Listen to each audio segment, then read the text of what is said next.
What we're doing is we are looking back at our past self and trying to hold our past self to the standards and the knowledge that our present self has. But we have to be just as loving towards our past self that we're learning to be to the present self.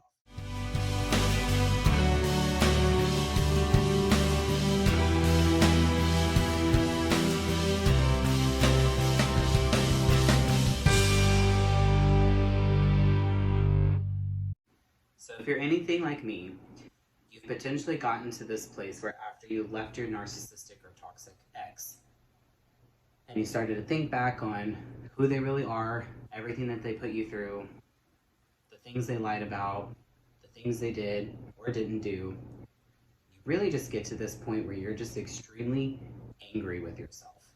Here's the thing, this is actually very, very normal, and I actually get, this is gonna sound weird, but when I'm working with my clients, I actually get really glad that they get to this point that they are mad at themselves.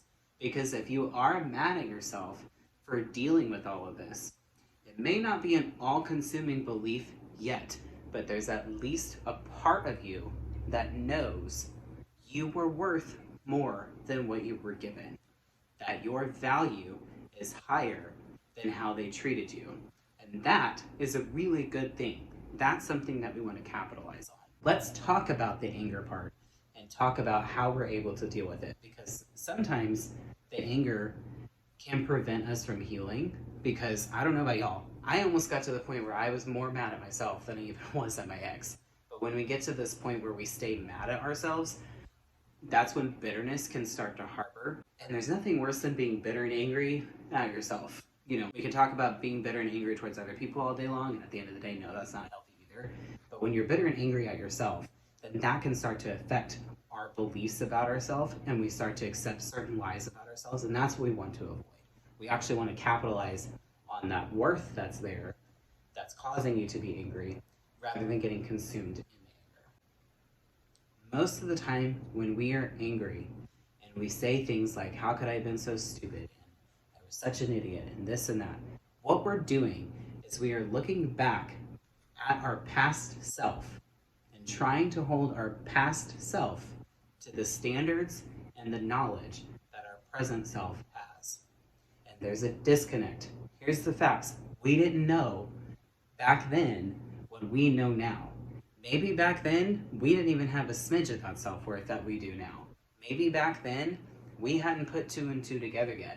Maybe back then it hadn't escalated to the way that it was. And we have to remember, hindsight is always 20/20. When we're finally able to get out of the relationship and start to look back over it with this clarity and with this, like, you know, there's no rose-colored glasses and there's no constant gaslighting and all that stuff, like, we're able to actually look at it with a logical perspective because we've been removed, you know, from everything that was causing that cognitive dissonance. And as that dissonance starts to break, that's when we can start to get angry with ourselves. When we are looking back at that, we're holding ourselves to the standards that we have now. And we can't do that. We have to be just as loving, and I know this is going to sound weird, but we have to be just as loving towards our past self that we're learning to be to the present self. That person that was in that relationship, they've already been through enough, and they've already tolerated enough. The last thing in the world that you need to do is be emotionally beating your past self up and being hard on them. They've already been through enough. So instead of looking back at the past self and judging it and holding it to a higher standard than we were capable of being at that point, start to change how you talk about it. Start to change how you talk to yourself about it. So instead of saying, God, how could I have been so stupid? Say instead, I was so manipulated. I was lied to so much that I didn't even know what was up and down. Instead of saying I was such an idiot for staying, saying all I wanted to do was just to keep my family together. All I wanted was just to show them what a healthy relationship looked like. And you start speaking the truth of that situation rather than this judgmental statement towards yourself. And again, there's nothing wrong with any of these things. There's nothing wrong with the fact that you wanted to keep your family together. There's nothing wrong with the fact that you wanted to show this person what a healthy relationship looks like and how someone can weather the storm with them. There's nothing wrong with any of that. the part that we messed up on is that we didn't have clear boundaries for ourselves to where, okay, I'm going to try to weather this storm with them and I'm going to try to show them what a healthy relationship looks like.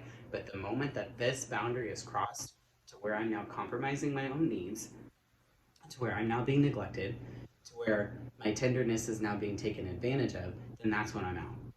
And again, these are standards and boundaries that you have now. You didn't have them back then. And that's a big mistake that I was constantly making, where I was trying to treat my past self like I would my current self.